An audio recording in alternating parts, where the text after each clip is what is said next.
What is up, my friends? We are back with our first Champions League preview of the season. How great does that feel to be back at Europe's top competition, where of course we feel that we belong. The Reds travel over to take on AC Milan in Italy on Tuesday, and of course we want to put right the wrong of that defeat to Nottingham Forest. If you haven't joined us for a preview before, this is what you can expect. I'm going to start off by giving you my score prediction ahead of the game and trying to justify that, of course, and then going through and giving you my predicted starting 11, asking you guys to let us know your thoughts in the comment section. Drop a like on the video if indeed you do enjoy it, and don't forget to hit that subscribe button. So look, we know that we didn't play well enough against Nottingham Forest, and that was a shock defeat, let's be honest about that, but we have a chance to put this right. Remember, this season's Champions League format is going to be a little bit different because every game really does matter. Whereas once you could probably look to go over to Italy, pick up a point and think that that was fair enough. Now you want to get into those top 8 league positions in the Champions League. So picking up as many wins as possible from the 8 games really is vital. That in mind, let's have a quick chat around the injury concerns ahead of this one. It's really just Harvey Elliott for us that we have to be concerned about. He's out for about 4 to 6 weeks.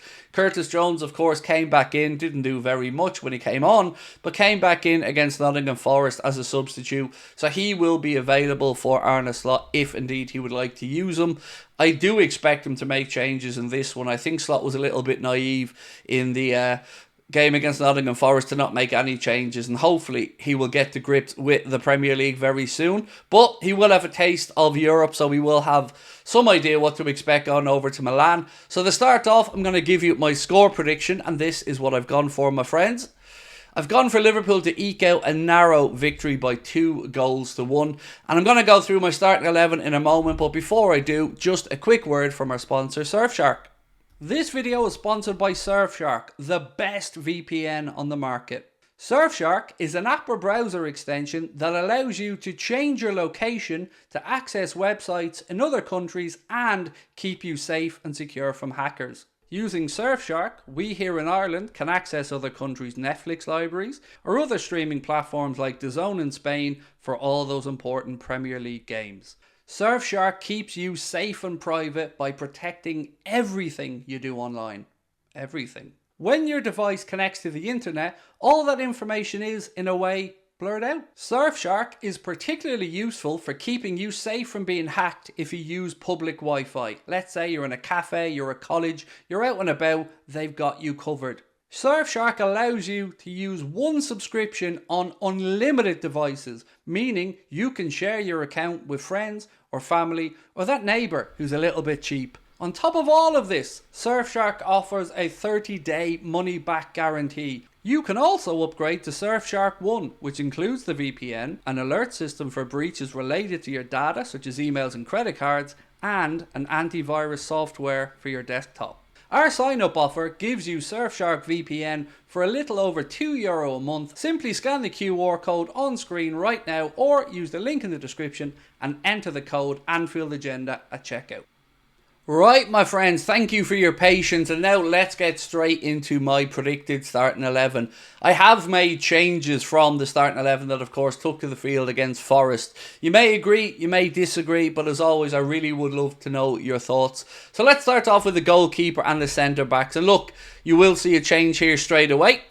So what I've gone for, of course, is Alisson Becker in goal, but I've gone for Jarell Quansah to come in alongside Virgil van Dijk. Not because I feel that Ibu did anything wrong, but again, we're trying to manage the load on these players ahead of what's going to be a really long and grueling season. And I don't want us to be picking up fatigue injuries too early. So Jarell Quansah, for my opinion, deserves to come back in and have a chance. He was very unfortunate to be subbed off and then Ibu to come on and play so well, which of course has limited Quansah's minutes so far this season. So this for me feels like an opportunity to freshen it up a little bit, bring Jarell Quansah in. I've no doubt he'll feel that he has a point to prove, and I'm backing the young man to come and prove it. So for me, Alisson Becker in goal, Jarell Quansah and Virgil van Dijk are my centre backs.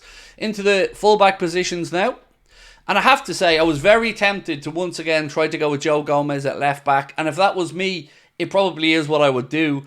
But here, I'm trying to figure out what Arne Slot might do. So, Andy Robertson, probably to keep his position at left back. And Trent Alexander-Arnold to keep his at right back. But make no mistake about it, both these guys need to up their levels a lot from the performance we've seen against Nottingham Forest. We know what they're both capable of. Robbo probably has a lot more questions over him. The real questions about Trent is, of course, his contract extension. That's for another day. But for me, this is the back five. Alisson in goal, Trent at right back, Robbo at left back, with Kwanzaa and Van Dijk in the centre back positions.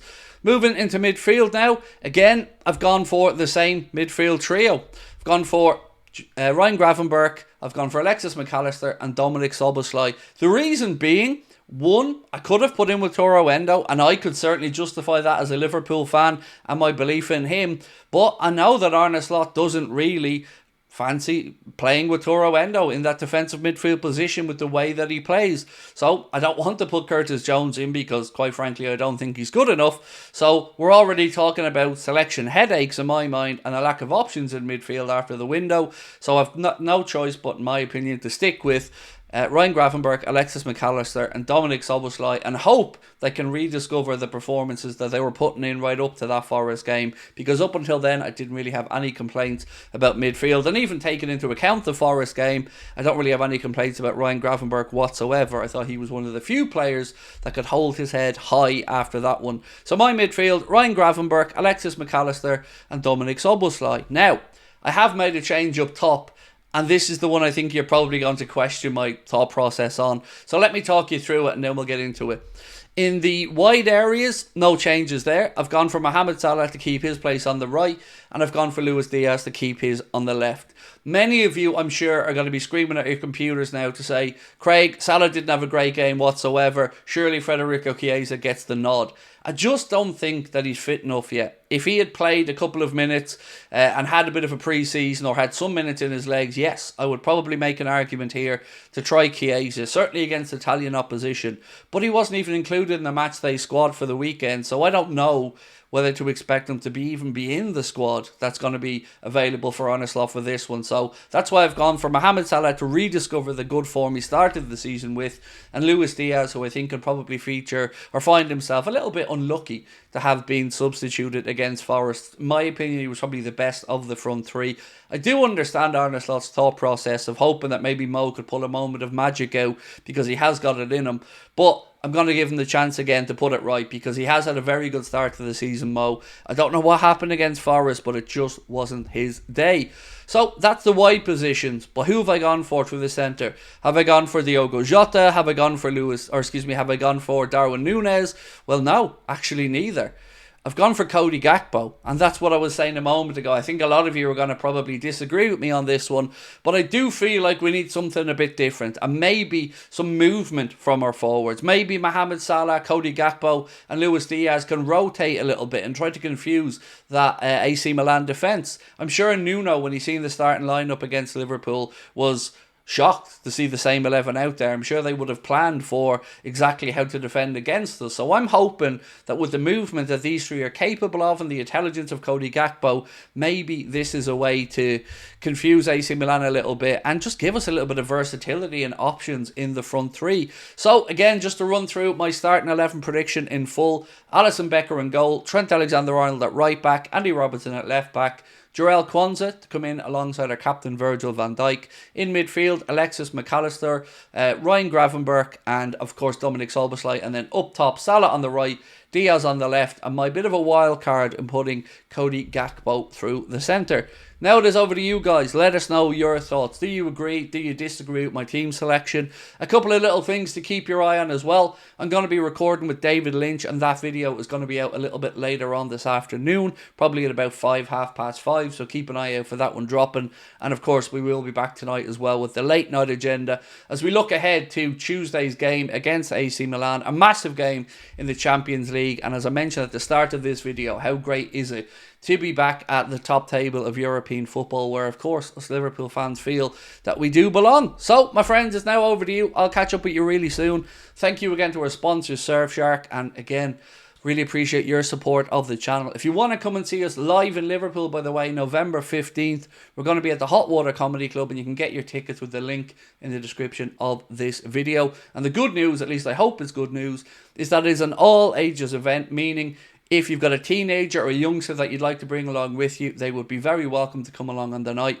Tickets are limited to the 225 that we have available. Once they're gone, if they do go, we're not going to be moving it into the bigger theatre because we want to make sure that we put on a great show on the night. We're bringing a musical act with us, we're bringing a comedian with us, and then we're bringing whatever the hell I am with us as well. So until then, my friends, thank you for watching. Much love, and I'll catch up with you soon. Bye-bye.